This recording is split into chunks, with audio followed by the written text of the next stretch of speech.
Here we go. That's us. We are live, and we'll give it a second or two because sometimes when people tune in, it takes a minute or two before the figures show up. So if people are joining us at 8 o'clock, they will maybe take a second or two to appear. No problem. No problem. There we go. We've got 3 cameras watching. So whoever you are, you're very welcome to join us here. The Whisky Rev Blues with Deke McGee. And yeah, we're just going to have a chat about the blues on the back of the release of Deke's new album. If you haven't got it, the link to Deke's website is down below in the YouTube description.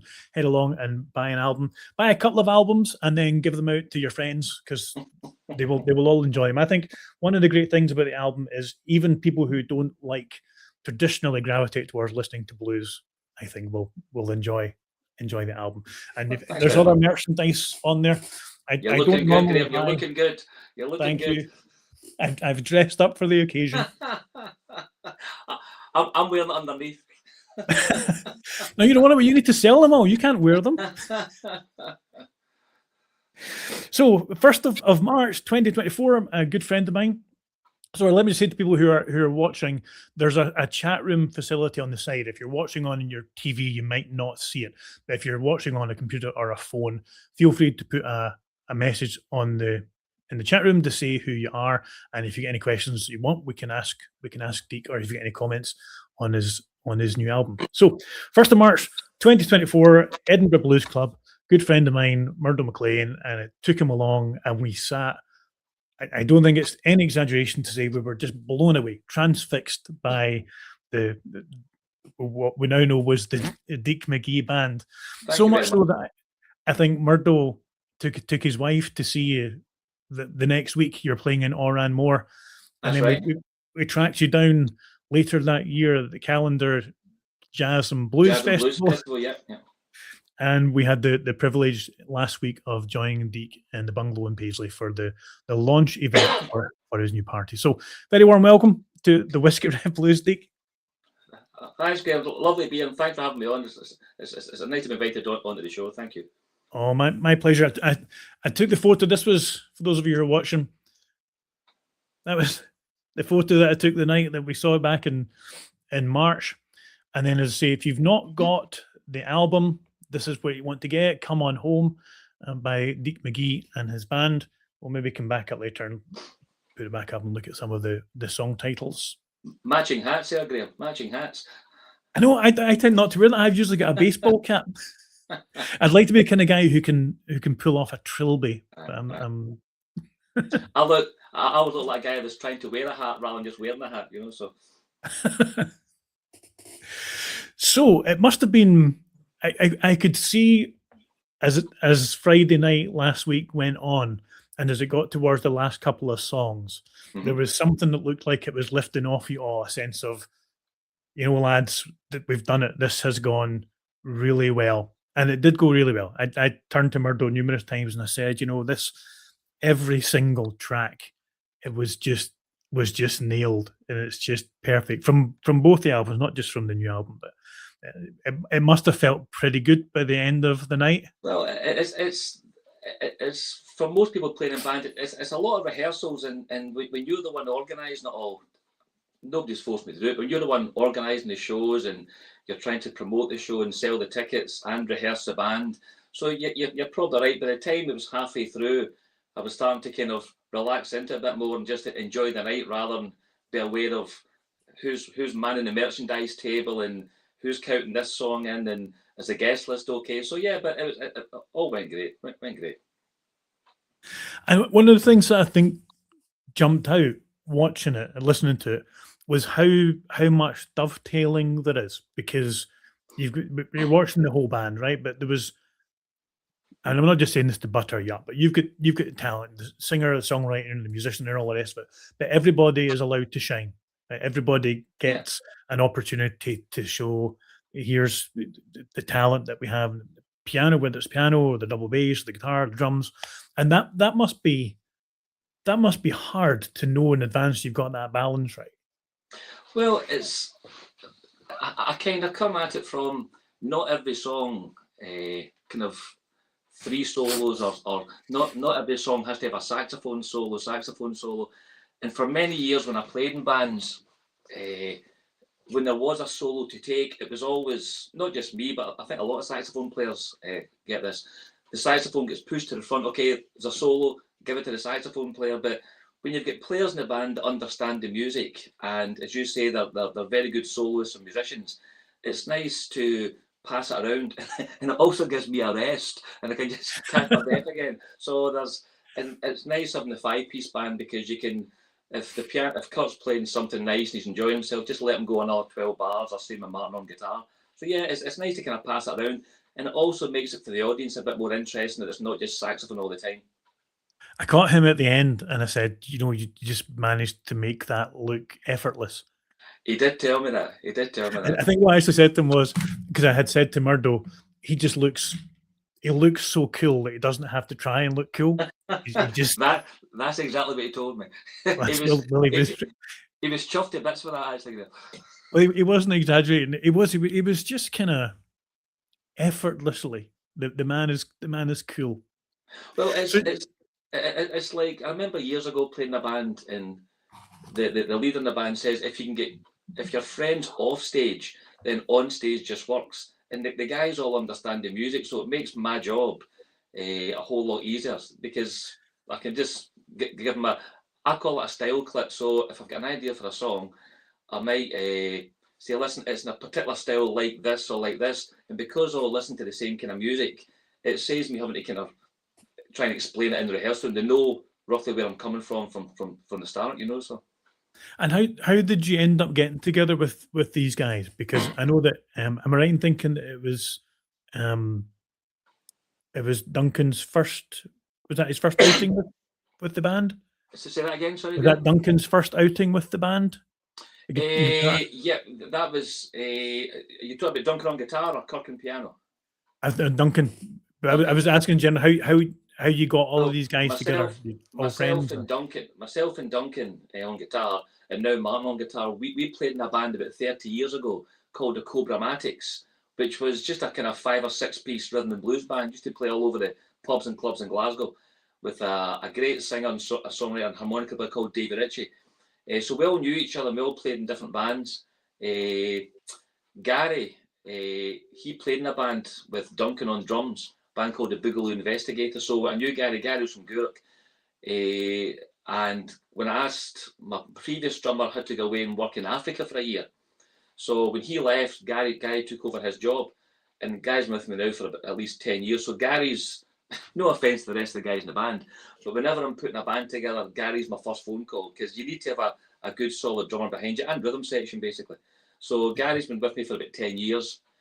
Kirk on piano. Kirk, I had piano players, but I was always wanting to work with Kirk. And I've told this story before, but for about 5 years, Kirk used to play in a few blues bands. And I would phone him up and say, Kirk, you interested in coming to play? And he just stopped playing music for quite a while. So I phoned him year 5, nothing. Phoned him again next year, nothing. So I did this one phone call a year for 5 years. And he kept saying, I'm not interested in me, just not interested in playing music at all. And eventually I got him in year 5, and I said, okay, all I need to do is just come along to rehearsal. I'll take care of everything. If you hate it, no problem at all. And to his credit, he came along, and he just loved playing with the band. So he's been there ever since, basically. Who's left? That leaves wee Al Gare, Al on bass. And Al's played with loads of people worldwide. But he moved back up here about 7 or 8 years ago, and he phoned me. We'd a saxophone player friend in common, and he phoned me to say, if you ever needed a deck bass player, then he'd be interested. So that very month, I think, I needed a bass player for Carlisle Blues Festival. I just met Al for the first time, sent him all the songs, turned up, did the job, no problem at all. So I always knew Al was there if he needed a deck. And then my last bass player, Tim had to drop out. So Al just came in. He's been with me for about 2 or 3 years now. So they're all just lovely guys, lovely players. And Martin, the new guitarist, I say we played in a band 30 years ago. He also plays with the Tennessee Hotshots, a great 3-piece kind of rock and roll rockabilly band for Glasgow. So Martin's interested in the job. So he's played about 6 or 7 gigs so far with us. So fitting in great. So we all know each other. We're all pals off stage as well, so it makes on stage work. It's one of the best things when you're watching is that it's so seamless, almost like they can all read one another's minds, that you actually forget this is people who have come together.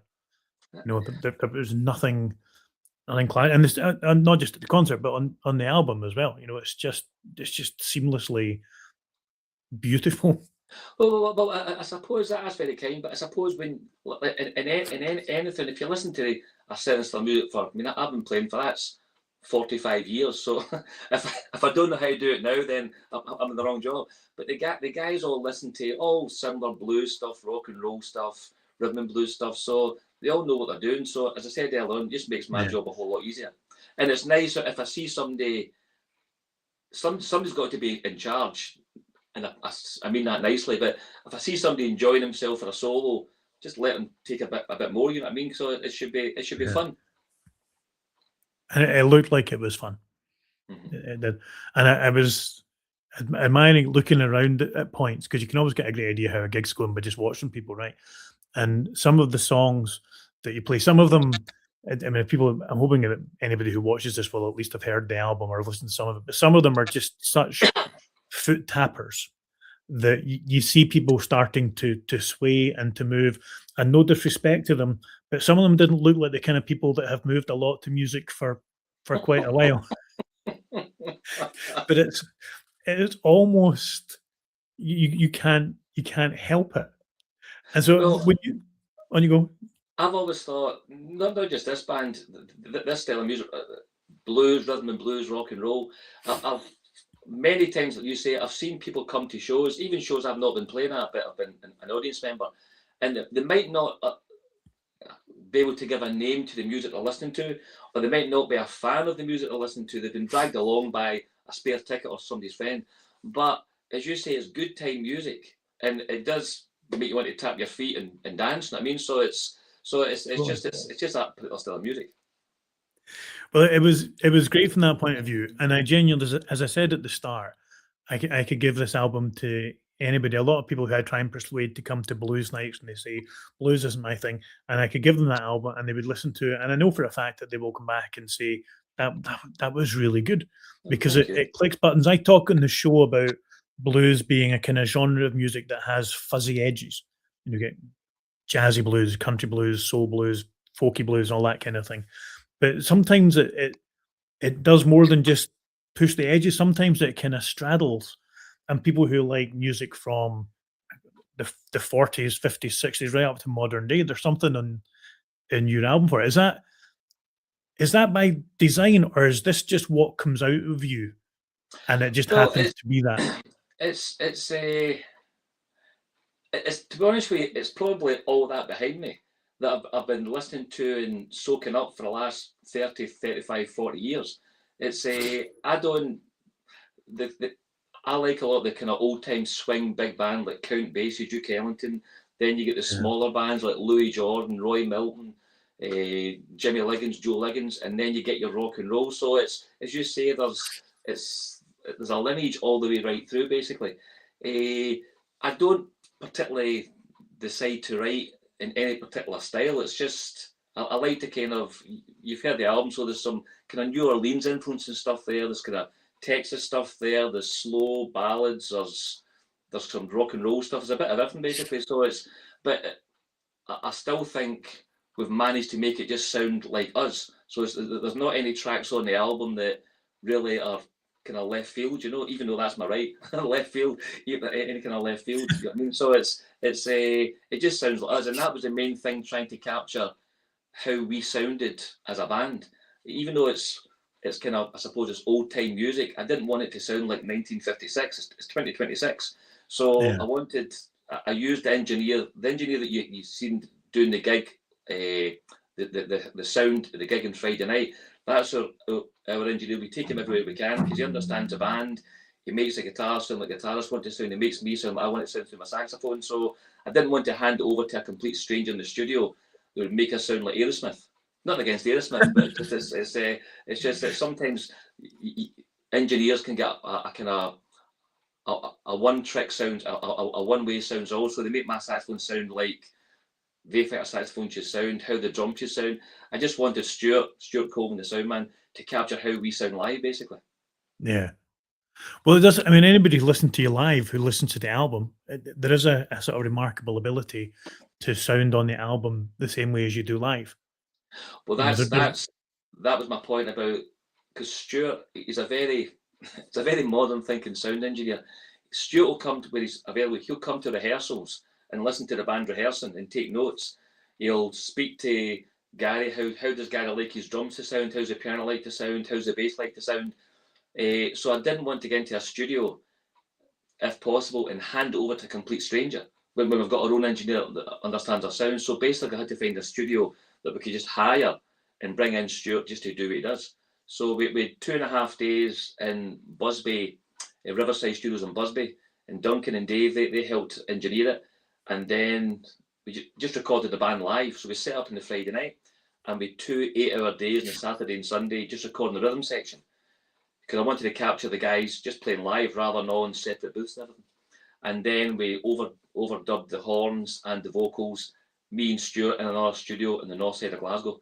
Just took our time doing it, basically. We brought in James Steele on baritone just to help me with the horns, so I didn't have to do 2 jobs at once.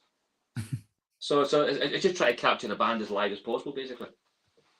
I guess you'll have been at gigs as well. I remember being at a gig a few years ago with a couple of friends. And it was meant to be a blues night, but the sound guy obviously thought it was a rock night. Everything was turned up, and the guy's skill on the guitar just got lost. All we Yeah. could hear was a wall of noise.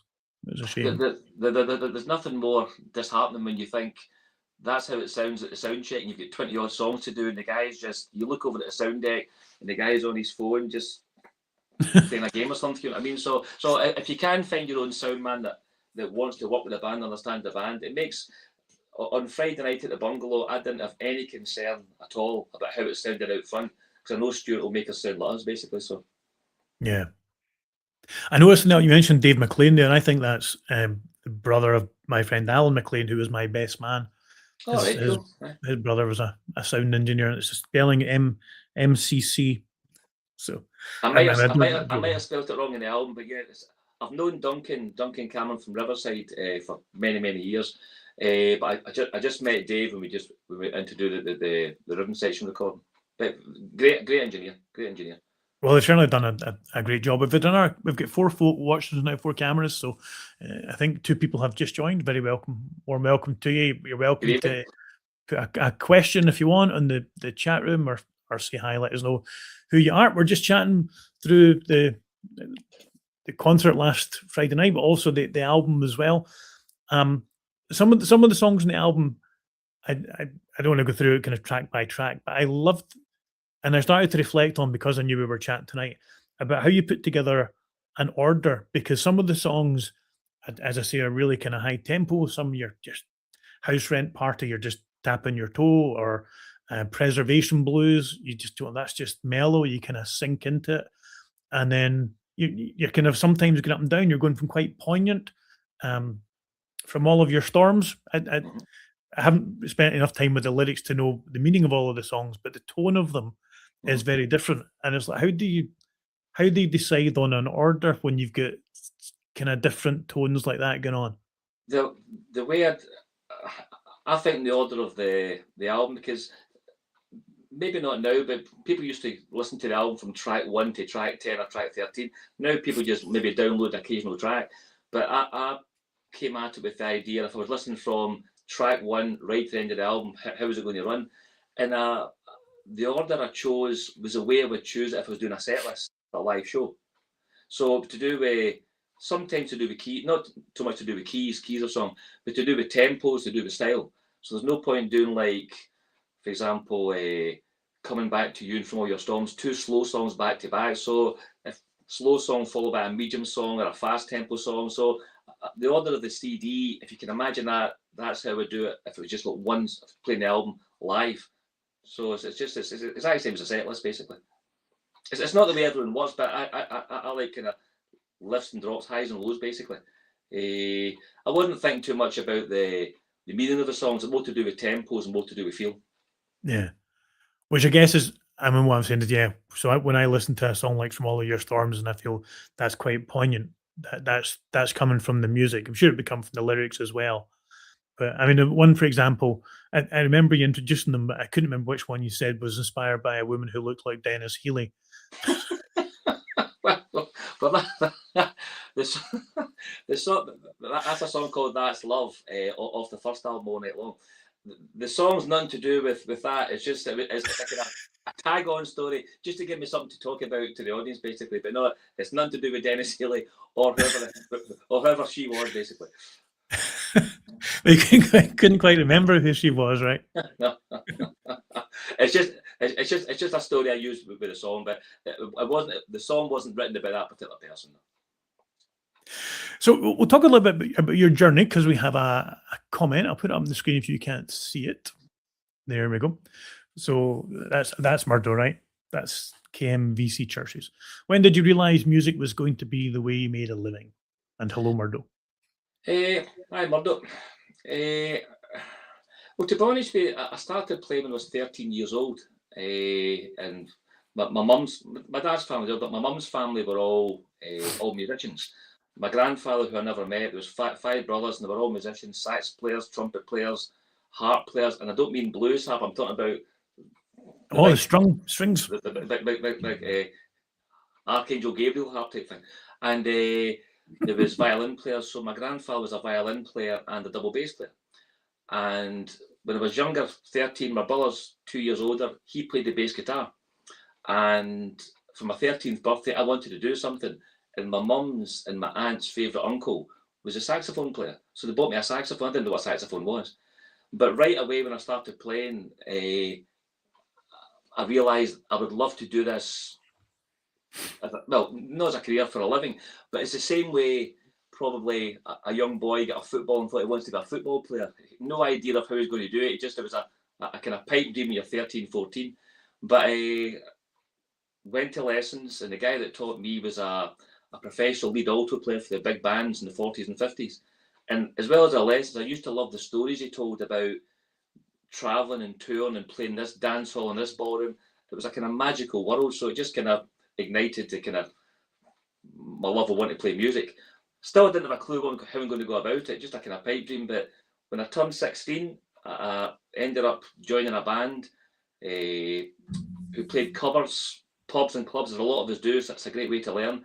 And joined them, and just one band to another. But I've to the age of 19, 20, I've not done anything else apart from make my living out of music. It's not always been a good living, but I've made my living out of music, nothing else. That's pretty awesome. I read in one of the articles, what was the man's name? Was it Connor?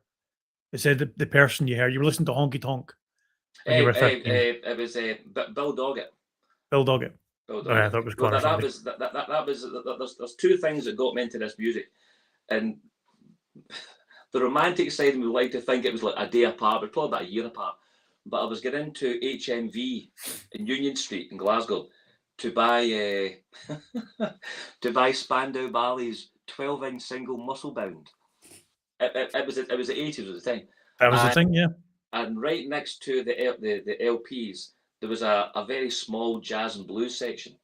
I've actually still got the album. The album's still sitting down there.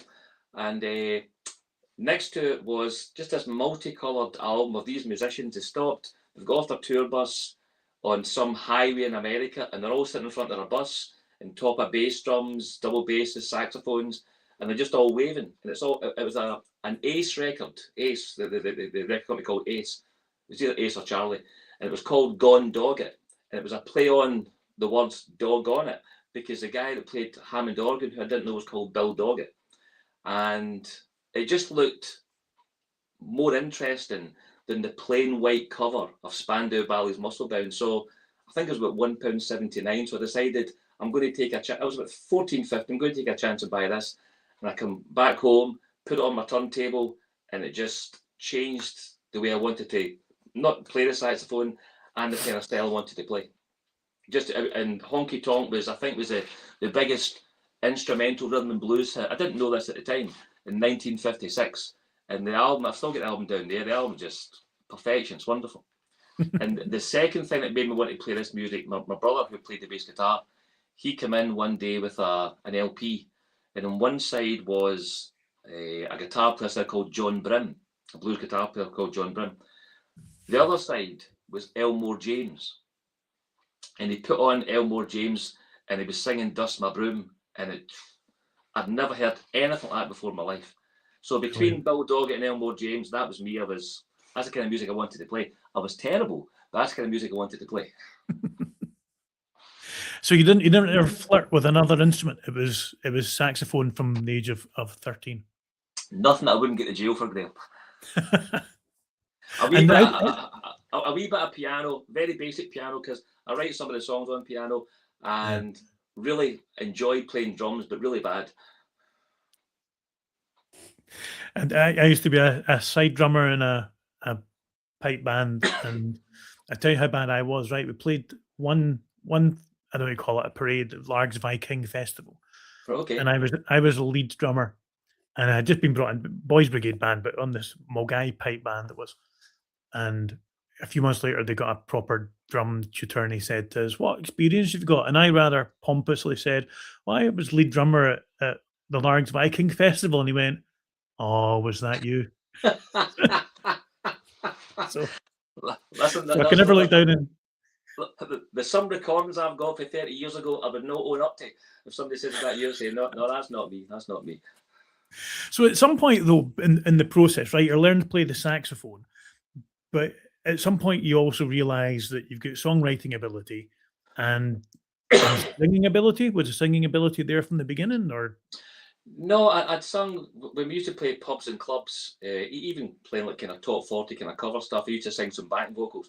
But when I recorded the first album in 2016, All Night Long, we recorded the rhythm section live in one afternoon. So all the songs, apart from 2 songs in the first album, there's 11 songs. So 9 songs. The guys I brought in, great players, they recorded 9 songs in like 4.5 hours, just in the afternoon. That was just live takes.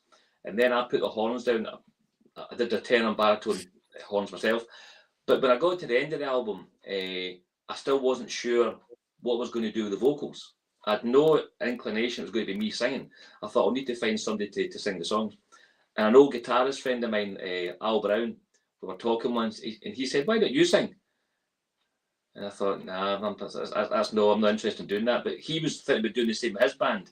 So I was kind of encouraging him. He was encouraging me. So it was a kind of, listen, if you do it, I'll do it type thing. So eventually, I just decided it's one less body to pay, and I suppose being a singing saxophonist, that sometimes can be a good selling point. So I decided just to go ahead and do it. But my first gig ever singing, this is after maybe 30 years of being on stage playing saxophone. I remember turning to my drummer, it was David Stone at the time. I had a glass of water in my hand, and I turned down to him to say to him, "Okay, let's go, song 1," and my hand was like that. Because I was doing something totally out of my comfort zone. Saxophone, no problem, but singing in front of people, it was I still get quite nervous doing it just now, but a very nervous thing to do at first. But now it's just tick it off a list. Now you've done it, so that's it. Aye, there must be a vulnerability you feel at the beginning of all of that. Of course, especially when you've done something else on stage for so many years, and all of a sudden you're doing something a bit different. And it's probably just all in your head, but the audience are sitting thinking, well, he's going to try and sing now, because they're used to seeing the saxophone player, but so far so good. Well, when you start to get reviews and feedback that says album's excellent, the song's excellent, it must give you some kind of confidence that actually I'm pretty good at this.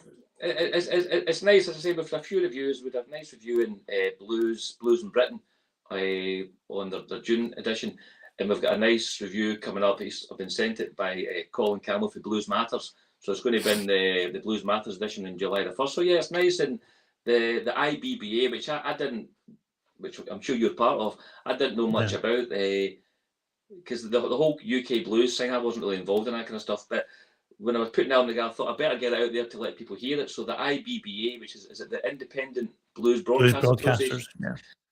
It's a really good idea. They've got one email, as you know, so you send that to when you want to go to like 70 broadcasters. Doesn't mean they're all going to like your stuff, because some play acoustic blues, some play blues rock. But the people that listened to it and liked it, they played it on their station, and it was their album of the month for May. So that's a nice feeling, knowing that people that appreciate that kind of music, it's up there with anything else they're playing on their station, yourself included. So Aye, very much IBBA. when we do that through a group, it's predominantly on Facebook. They have their own page, but on Facebook, people will go on and say, "This coming month, I'm going to nominate Deke McGee's album for pick of the month," and then we have to share. Even though this has been shared through the email, the condition is that we then make the album available for anybody who, for whatever reason, maybe hasn't got it or has accidentally deleted it. But usually that happens, and then the voting appears. But when I don't think I'm breaking any confidence. When somebody said I'm going to nominate Deke McGee, just a slew of comments appeared underneath. Cracking album, great album, not what a Wow. fabulous choice. So I can't, Excellent. I can't imagine that anybody, even if their thing was blues rock or whatever, would not have played a couple of songs in that. I was super chuffed because for all night long, I was having a look back, and I don't keep a lot of stats, but I think the Sweetheart Blues. I've been doing the Whisky Rev Blues since 2020, June 2025, coming up for 6 years. And I think the Sweetheart Blues, I'm right in saying, is the song that I have played most of any track, because sometimes we have a special and it seems to suit. And just say to people, first album, head across to dekemcgee.com and buy that. The Sweetheart Blues is the ninth track on that. And I've had it on slow blues or kind of different specials that I've had, a kind of late night blues and Hug Money or whatnot, and it just always seems to be a great go-to track. And then suddenly, woo, there's another 13 songs from the Deke McGee band. So it's been great. Well, to say that the Sweetheart Blues, whenever we do that live, is I always say, because like you see all the CDs behind me, there's albums and LPs, same as yourself. So you get inspiration from all different places. But the Sweetheart Blues, I always introduce that as a song that myself and Fats Domino wrote for my wife Donna. So it's that kind of New Orleans kind of slow, kind of rock and roll, kind of ballad type thing. But yeah, it's very kind of Fats Domino influenced. But who doesn't like Fats Domino? Certainly people should like Fats Domino if they don't. I think two of the reviewers made that same comparison in the articles about All Night Long. It's close enough, but it's still get its own originality, you know what I mean? But again, it's hard sometimes when you're working with 8-bar blues and 12-bar blues and 16-bar blues. It's hard to it's not hard. It's you need to make sure you're not stepping in anybody else's toes. But melodies, it's funny. Melodies, I've never really had a problem writing melodies. And I think it's because, like I said at the start, being a saxophone player, your job is to play melodies. Your job is to take a solo or invent a horn line and invent a solo. So melodies, I find quite easy to kind of write because I've been doing it on the saxophone for many, many years. Lyrics, that's a whole different thing, you know. But I write most of my songs, if I'm being honest with you, when I'm out walking my dog in the cemetery. And I might have an idea in my head, and I must look pretty crazy because I'm walking through a cemetery in the morning, singing into my phone. But I might have maybe 4 or 5 ideas, just wee 20-second, 30-second clips. And out of those 4 or 5 ideas, maybe one might be one that I want to end up working on a few weeks later, basically. Aye, because we know the frustration, don't we, if something comes into your head for some important reason, but by the time you get near anything to write it down, it's gone. My dog Lenny loves all the songs. He loves them. And of course, your dog was what dictated the end of the concert on Friday night. That's right. And he go and walk the dog. Rock and roll aside, the dog needed walked. I hope the dog appreciated it. But yeah, so when it comes to like All Night Long, when it's a few years in the past, and I mean, is there pressure to write another album? And do you say, right, I need to sit down and do it? Or is it all made up of when you walk through the cemetery, things that come into your head and you think, do you know what, I've got enough now for an album? Well, probably, I mean, there was 10 years apart. So the first one was 2016 and this one just out 2026. I just never ever, the band in various lineups, the band was out working and out playing, but I just never had an inkling to go back and record anything else. Probably a bit lazy on my part, but honestly. But I had probably 5 or 6 songs that were starting to make their way into the set. So the more original songs come into the set, I thought, well, we've been playing them live, so we should go and record them. But it's also it's quite costly as well when you're self-financing it as well. So that all took a bit of time as well. By the time you actually musicians get paid, you're paying for the studio, you're paying for the mastering, paying for the manufacturing. So I just decided to take my time with it and just, because we started it I think we started it June or July 2025. So it only took 2.5 days to record the band. The rest of the time was me in the studio with Stuart, just getting the vocals right, doing the horns right, and also working around people's diaries as well. And sometimes I had to open a balaclava account at the post office to pay for it sometimes, you know, so.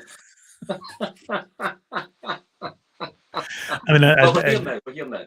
Yeah, I wouldn't private finances, but does it? I mean, does it cover itself once it's out? And eventually it will. Eventually, I mean, it was very, very good in Friday night. There was a lot of merchandise. So the first LP is the first CD as well, plus the new CD, and quite a lot of T-shirts. So that kind of helped a wee bit as well. But no, to sell the CDs, you need to go out and travel and tour to make your money back as well. You know what I mean? So, but I mean, this is good stuff, right? When I go to a gig, I tend to buy something. So I've got a little collection of vinyls over there, even though I have nothing to play them on. And partly it's because they're beautiful things, and I tend actually not to have anything to play CDs on. But partly I like having them. But the other part is, I think I didn't realize until I started doing this how difficult it was for so many musicians to try and make a living. You think of all the people in society that we pay, who some of them, I don't think it's an exaggeration to say they don't have the same talent as many of our musicians do. But if you're not, you get money maybe from doing some gigs, but you don't get gigs unless you make the music. But making the music costs the money, and people are not buying CDs, they're not buying albums. It just seems a kind of difficult place to be to try and make a living. So well, most of us, unless you're working with a kind of higher level band, a touring band, but most of us might have a wee second job. So I teach 4 days a week. I do private lessons in this room, saxophone lessons.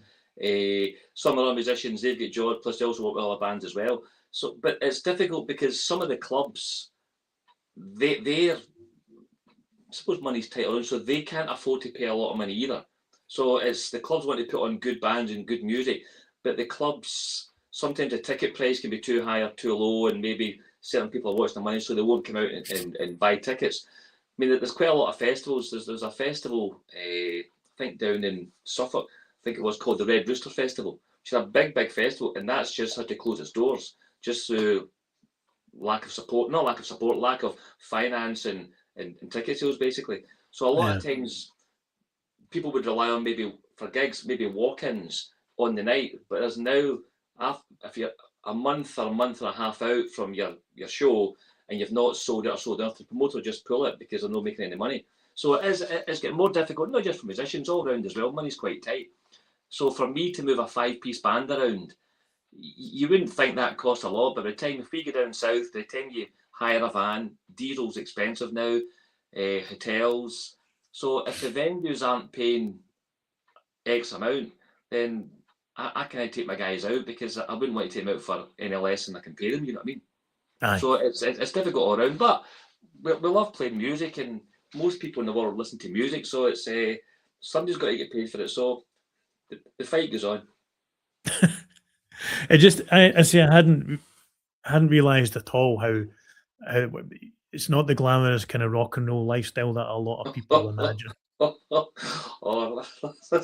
I can guarantee it's not. At my level, I can guarantee it's not that at all. Maybe it will come. Certainly, the music is worth it. Murdo is asking again, do you have one gig that stands out? One gig that stands out? No, not particularly. I've played gigs with other bands before. Had my own band. I've loved playing. A few of the bands I played with, they were traveling, touring all over North America and all over Europe. So I played a lot of big festivals over there. So Montreal Jazz and Blues Festival back in the late 90s, all places like that. So and that's what I'm hoping to get. As you said earlier on, that this kind of music is quite accessible even to people that might not know what they're listening to. So I just want to try and get this band out to as many festivals as possible and just let the audiences hear the band. If you don't like them, that's fair enough, but I just want to get the band more exposure, basically.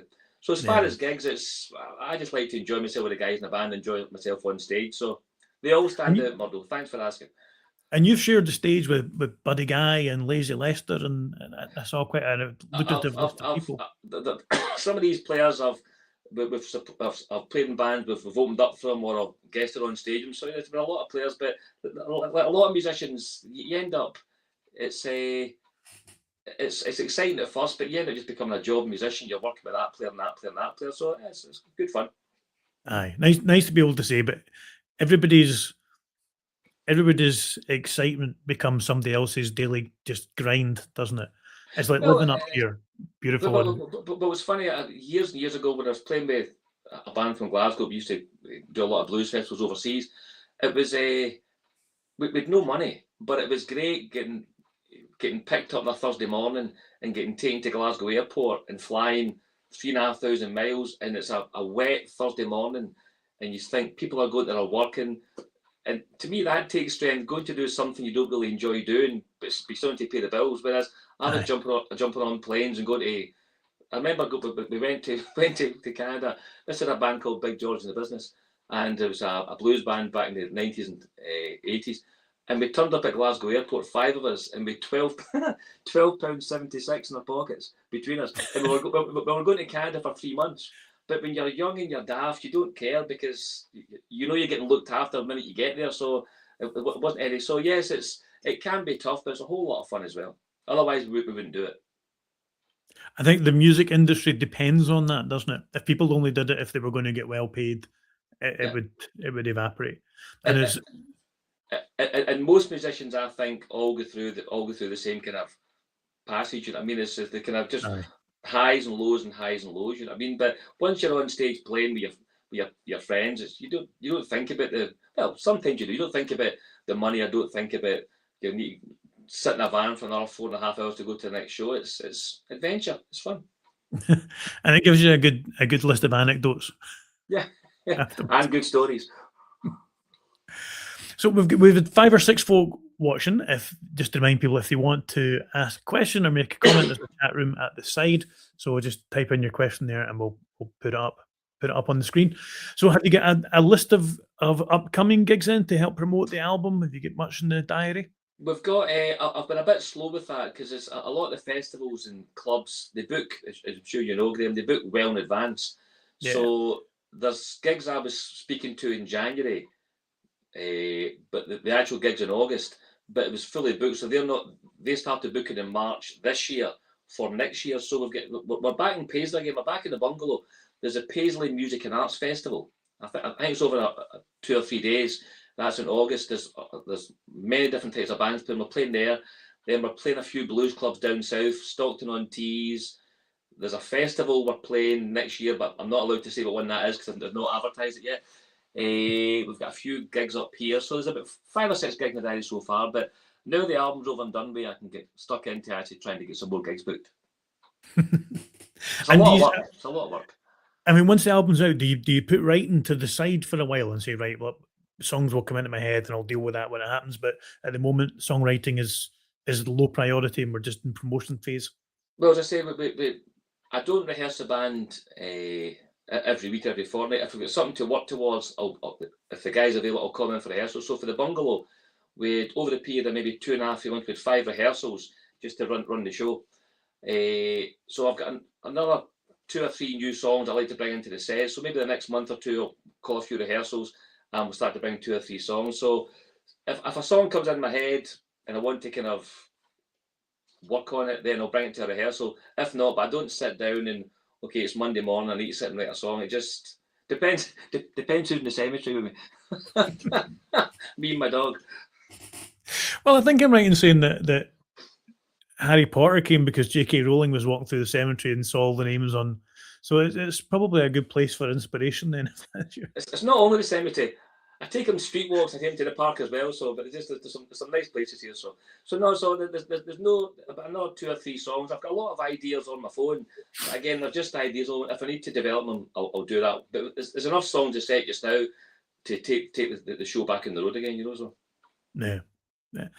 Well, even you've now got 2 albums worth of music you can put together, varied and well, a that great was set list. that was about 2 hours. We did 2 sets on Friday, but that was about, there's enough music there to do maybe 2.5 hours straight through, if we're asked that. But depends where you're playing. Some festivals just want a 50-minute set, want an hour set. Some clubs, we played a club last year, a great blues club called Diceworth Blues Club down in Loughborough, and I always just let the organizer, if they want 2 sets, if they want a set right through, but they wanted just a set right through, you just did a complete 2-hour set, which is, it sounds quite long, but it's good because the band's just starting to gain momentum all the time. You know what I mean? So it was good doing 2-hour sets. So there's plenty of material there. And do you feel that in terms of blues, is the live scene doing well at the minute? Aye, well, here's where a lot of people fall out with me. I think if I'm being honest, I think the UK blues scene, and this, I'm probably going to get shot here, but from my, and again, as you said, the blues is a big subject, but it's quite a kind of heavy blues rock scene from my perspective here in the UK, which is great because there's space for everything, and some great bands playing a lot of blues rock stuff. But there's many of the festivals will cater for that kind of heavy guitar based stuff, which is great. And then you've got other rock and roll festivals that are more kind of jump jive, jump blues, kind of zoot suit type festivals, which are also great as well. It's great music all around. But somewhere in the middle is, personally, that's where I think we sit. So we're not heavy enough for a lot of the kind of blues rock stuff, and we're not, with the greatest of respect, we're not zoot suity enough for the kind of rock and roll festivals. Again, great bands on both ends, but we're sometimes, that's why I like to call it rhythm and blues, the kind of stuff we play. Yeah. So there's a lot of festivals over in Europe that cater more for the kind of stuff we play. Again, it's just getting up across here and getting in there. That's all it is. I think I would see the UK blues scene in the same way as you've just described. When we're trying to kind of see, for example, in March there was the Inverness International Blues Festival, and when I spoke to Kevin Hillier before it happened, and he said he was determined that it would celebrate a kind of traditional, not quite a folk blues, but it would resonate with people who enjoy listening to traditional blues. Yeah. And I think certainly for Scotland and for people who like folk music, traditional blues was just the folk music of North America, for the southern states of North America. So it resonates, and I think yours does this. It resonates with people who enjoy or are familiar with that kind of folk music, even if they would never have called it blues. But it is a shame that, as you say, great stuff, but it is tending to move towards blues rock. And sometimes I've sat in concerts and thought, this isn't blues at all. This is just now rock. You know, of course, Graham, if we keep talking, I'm going to get blacklisted from every festival in the UK. but you're right. There's some gigs I've went to where the musicianship on stage and the songs are great players, great songs, great showmanship. But I wouldn't necessarily personally class it as blues at all. Yeah. It might have started off that way, but I suppose people are, like myself, people are just trying to entertain the audience that want to see a particular show, and they're trying to sell their music. So I understand that, but there's, when I think of, like, for example, I said like Bill Dog at Honky Tonk and stuff like that, that's Elmore James, that's the kind of Freddie King, BB King. For me, it's starting to get a bit diluted. As I say to the guys in my band sometimes, I don't want to make the song sound too heavy, as if it's like Whitesnake meets BB King. It's two different joints completely. Again, great musicianship, great songs, and a great show, but I wouldn't necessarily class some of it as blues. The same way I wouldn't class the stuff I write as rock. And it's interesting that you mentioned Whitesnake. So Bernie Marsden, of course, started off with blues, and recently we were sent an album in the IBBA by Slash from Guns N' Roses, who had done a blues album, and it's a lot of these guys saying this is where we came from. We're playing homage to it, but it's great music. I mean, who could argue with the talent of these guys? But you listen to it and you go, I do a blues show. This is but it's also understand from some of the band's perspective that maybe they're trying to widen their audience a wee bit, because you say so sometimes a lot of people they listen to don't they mention the word blues or even the word jazz. I don't like jazz. I don't like blues. So I understand people write songs and maybe just kind of widen their audiences. Yeah. Kind of listening a wee bit. You know what I mean? Which I get that basically. But I'll probably just blacklisted myself for the whole of the UK blues scene. But there you go. I can't imagine that. It's more likely I have, but nobody's interested anyway in what I have to say. Nobody's ever got in touch to say, I'm interested in what you said in your show about. But yeah, I have a thing for traditional blues. Try and present all aspects, all facets of the blues genre, and we do get sent. I like to try and play as much as I can, but we get sent so much music it is quite difficult to fit it all in. And when somebody comes back and says, "How are you getting on with my album?" and if you've not played something from it just that's the only part of all this that I find difficult, because I like to try and play as much as I can. And occasionally you get an album, and both of your albums fell into this category, where you think you listen to it and you go, how do you pick just one of those tracks? And if you want to give people a flavor of the album, so for your album, maybe pick something like two tracks of different feel, a fast one and a slow one. So maybe something like Coming Back to You and then Lay Your Head Down Beside Me, you're going from a kind of slow to a faster one. And I think if you just play one of those, you're only giving people a very limited idea of the album. So I now have this album of the week on the show, and it's thank you. Simply an excuse for me to play more than one track from an album. And if it's a really good one, like we've done with yours the week before, I'll say, here's a taster for what's going to be next week's album of the week. Well, it's funny. It's funny you mentioned the two songs, because I'll come to the studio with the idea for the song, and it's probably in my head. I've got it maybe 50-60% arranged and how it's going to sound. But the guys in the band bring loads of ideas to the table, and saying myself, sometimes the ideas are good ideas, but might not work for the song. Might not work how I'm hearing it.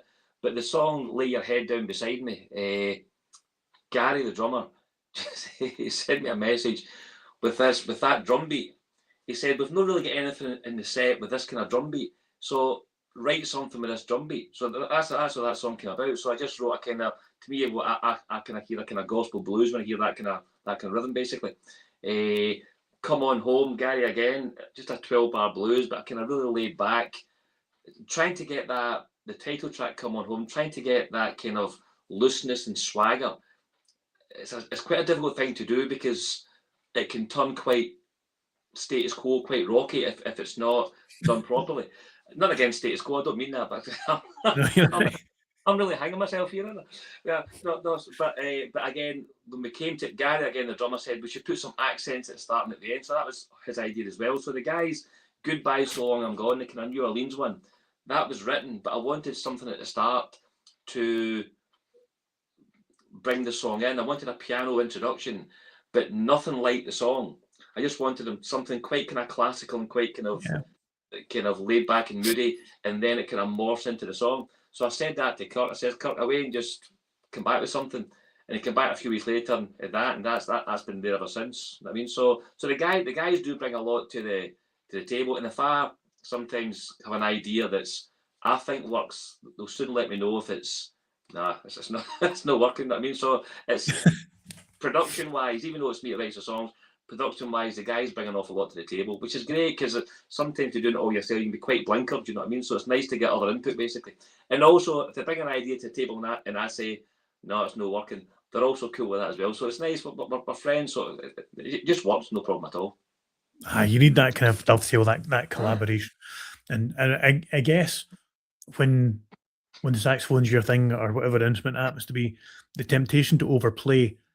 And when I was listening to Here Comes Trouble, and I was listening to the opening bars, and for the first, I had it on in the car, so it was ticking up, so I could see how long it was, and it was like a minute in before the saxophone properly kicks in. But in that first minute, there's just a couple of just single short notes of saxophone, baritone pickups, you call them. I don't compose, right? I just listen and enjoy music. But I was like, how do you, when you put a song together, how does it occur to you that we'll just put a single, what would you call it, baritone? What? It's when you play the baritone, I call it a pickup. So because Right. a baritone's got a lot of depth, it doesn't need a lot of horns, just that kind of low end. But again, it's for example, I'll give you the answer to that. A lot of the people that I teach, they'll ask me how you play this style, how you play that style, and I like to play like this person here, not just blues, just saxophone in general, this person here. And the best way to do it is obviously the practice, but the best way to do it is all that there. It's immersing yourself in the music so you understand. So I've probably heard that baritone pickup somewhere, not the exact notes or the exact song, but that particular style of playing so many times in Little Richard songs, Fats Domino songs, Jimmy Vaughan songs, BB King songs. It's all been done. So there's a lot of stuff in the songs that when we were rearranging the songs, there was a lot of horn parts there that eventually I took out because when I heard it in context with the rest of the band playing, even though the horns worked, it was just overkill too much. So it's finding, once you've got all the stuff down, you can kind of cut and paste a wee bit and decide. And that's the beauty when it's your songs. Nobody can say no. So you can kind of cut and paste and kind of, okay, I'm going to take that out. And I'm just trying to recreate stuff that I've listened to for 40 odd years. And that's how you learn how to play, by playing with other people, listen to stuff. And that's why the whole thing about downloads and that, which is great, people buy downloads, but I used to love, I'm sure you did, looking at LPs and you'd find that trumpet player's also on that. So you would take you to that sax player and that bass player, and you would start to learn who played with who. So your knowledge and your listening material got a whole lot wider rather than just Alexa. Which I do have in the kitchen. Well, mine's just activated when you said that. It's about to say, I don't know how to help you with that. But yeah, I mean, I first started listening to any kind of blues saxophone because there's a harmonica guy who does YouTube videos called Adam Gussel. I don't know if you've ever come across Adam Gussel, but he does harmonica tuition videos. And I was kind of learning a bit of blues harmonica at the time, and he said in his early days he was listening to your Little Walters, your Sonny Boy Williamson, these guys. But he said, and then he said when I really started to learn was I went and started listening to the sax players, and I started imitating what they were doing. And I was like, that never occurred to me to because harmonica's synonymous with blues. In fact, the album of the week this week is Giles Robson's new album, Nine Blues Originals. From there, that kind of natural, you can see how these guys took inspiration from what the early saxophone players were. Well, it's funny you say that because when I first started out playing with blues bands, I tended to probably take a lot from blues guitarists. Even though as a saxophone player, because I played with blues guitarists and we were playing covers, Freddie King stuff, BB King, Albert King, Albert Collins, all this kind of stuff. So I would listen to a lot of blues guitarists, and it was the melodies I was listening to, and how they would phrase, but also and a lot of the, because before, nothing against guitars, but before the guitar became lead instrument, it was the saxophones. Like the bands in the 30s and the 40s and the 50s, before the guitar became electric, it was all the saxophones. If there's a rock and roll song, a blues song, a rhythm blues song, the 12-bar solo was mainly the tenor saxophone back in the 40s and the 50s. So a lot of these guys weren't household names, like the guys that played with Fats Domino, Little Richard, your BB Kings, all people like Lee Allen, Herb Hardesty, Red Prysock. So when I was young, I was interested in who the saxophone player was. I enjoyed the main artist, Little Richard, Fats Domino, but I wanted to find out if the saxophone player had an album himself, and that's what all this stuff is here, basically. So it's these guys played on, people like Sam the Man Taylor, King Curtis. They played on all the stuff. Plas Johnson, they played on all the records of the 40s, 50s, 60s. All the songs people hear, all the kind of one-hit wonders of the 50s and 60s. They were all session guys playing. And it's fast becoming a lost art playing that particular style, because it's not like where you play any music, where you play reggae, saxophone, ska, blues, classical, they've all got their wee kind of learning points basically. Same way you play guitar and piano. So it's not just a matter of just knowing your scales and knowing what the notes are. It's a particular style of how these guys play, and it was the sound. For me, it was the melody and the tone they were playing. The sound of a saxophone plus the actual, they were playing melodies that had some kind of similarity to the actual what the person was singing. It wasn't just 500 notes over 12 bars. There was melody and tone there, and that's what grabbed my ears basically. So yeah, we all listen to different things. I listened to guitarists for years and years, and probably stole a lot of stuff off them actually. But that's and we all do, even if we don't realise we've done it. Yeah. I like to call it paying homage, Graham. When it's actually just stealing. But some of to celebrate 5 years of the show last year, I did 3 shows that were all cover versions of Robert Johnson songs, and I thought it wouldn't take that long, but honestly, I must have listened. I don't know how many 100 songs or snippets of songs and all the rest. Trying to put together three shows, all the Robert Johnson songs covered, and it was brilliant. And I mean, like it is paying homage is the best way to put it. You know, nobody's stealing it. Really, it was a remarkable experience sitting listening to them. But for all these musicians, I don't know what your take on this is. Nobody on the stage looks cooler than the guy who's got the saxophone. Well, even Kirk is effortlessly cool, but the guy with the saxophone always looks the coolest. I suppose it depends who's holding it. Yeah. Up and it's funny you say that, because I've most people. I think a lot of my students as well. If they're at a family get together or something, and somebody says, "Oh, you play the saxophone," because the minute you open the saxophone case up, everyone thinks you're wonderful at the saxophone, because there's very few people. There's very few people that don't like the sound of a saxophone. So it's but no, it's like any instrument. It takes a lot of practice. So when you play sax, I mean, I like personally. If I was to do this again, I would love to be a piano player or a drummer, because the piano it's the kind of the granddaddy of all instruments basically. But no, there's very few people that don't like the sound of a saxophone. So yeah, but it can be a bit kind of. I've been offered jobs because of that kind of thing. People think a saxophone's quite cool. I've been offered jobs years ago to walk about supermarkets playing my saxophone, because they think it's a cool thing to do. You know what I mean? Walking up aisle 9 by the cereals playing a saxophone. There's certain things that are cool, certain things that are maybe just not cool. I should maybe rephrase it and say nobody looks cooler than when they're holding a saxophone. Then that's everybody. If you want to look your coolest, grab a sax. Whether it's a cartoon guy in The Simpsons, even Bill Clinton managed to look cool for a politician, right? When he was holding his saxophone. I'll leave it there. Listen, you've been really generous with your time. We've just passed the hour. We'll give it another minute or so. Just if anybody who is watching, get five cameras watching. If anybody's got a final question, or if anybody wants to just make a comment, if you've heard or listened to Murdo. Is that Murdo again? It's Murdo again. Talking about coolness, do you have a favourite hat?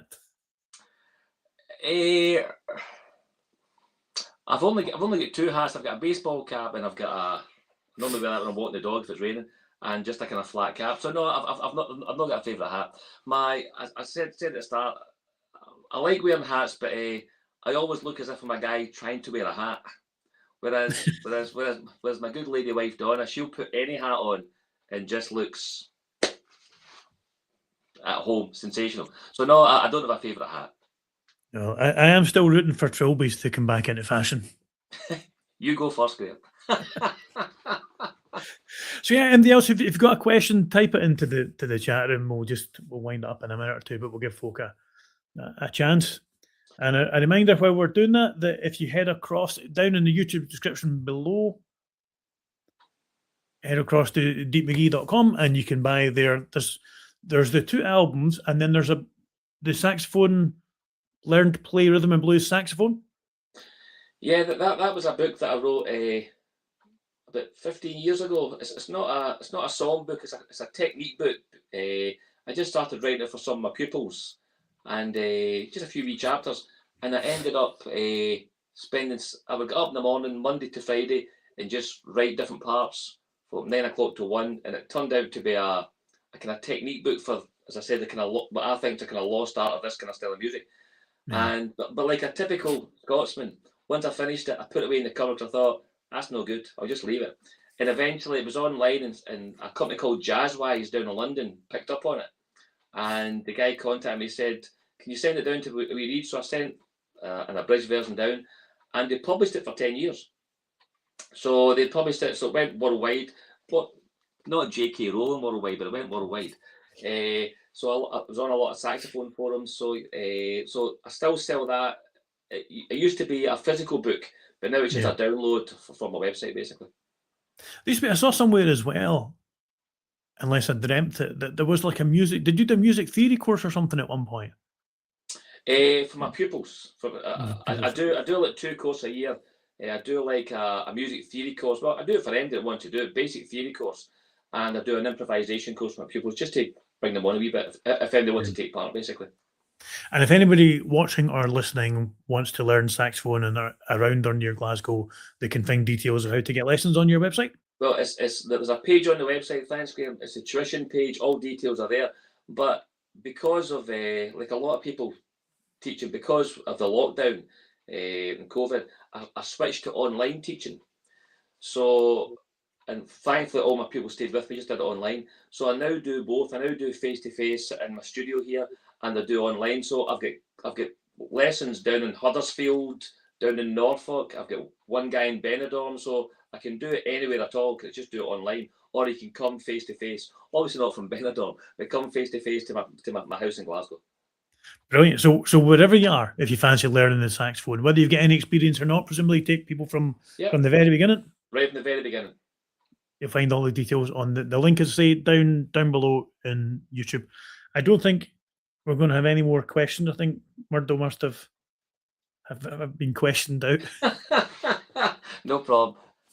I'm trying to. I don't mind saying this. I'm trying to encourage him to pick up a saxophone again. I was just about to say that Mr. Murdo was doing great, so he was. So he's always welcome back. He's a musical background. Did he ever tell you about his banjo? No. I think in fact I might be talking mince here, but I'm sure he learned some banjo from the guy that taught Billy Connolly.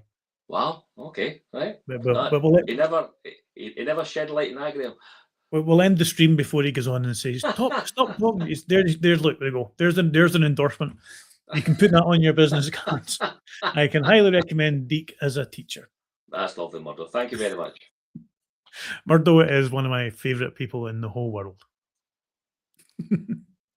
Okay, well, just to people who are listening in and who've been watching, thank you so much for hanging out with us for an hour or so. I'm sure on behalf of everybody who's listening and watching, we want to wish you absolutely all the best and every success for the album. Our feeling for both Murdo and I last week, and my own feeling listening to the album when it first came in as well, is that it deserves every success. That's very good. Thank you very much. Anything we can do to help share it, promote it, because it really merits the airtime and being listened to. That's and I just want to thank all the. I understand that IBBA, there's some acoustic blues and some rock blues. I know it's not for every station, but everyone that's played it on their station, just thank you very much. It all helps, and also tonight doing this, every bit of publicity helps. So thank you very much, Graham, for having us on. This has been great fun for me. Thank you everyone for listening and joining, and tune in. Whisky Rev Blues goes out. This will be the album of the week on this coming week. So the first recording goes out Mondays at 2 p.m. Then it's repeated Wednesday night at 10 p.m. Friday mornings at 8 a.m. and Saturday mornings at 1 a.m. We've just changed our schedule, which is why I'm not entirely sure when the show goes out. But you can all catch it up on Mixcloud. You can get a link on the Whisky Rev Blues Facebook page or Twitter. It's not Twitter now, X. I don't do it, so I don't know. Thank you for joining us, everybody, and catch up with you all soon. Good night. Thanks again, Graham.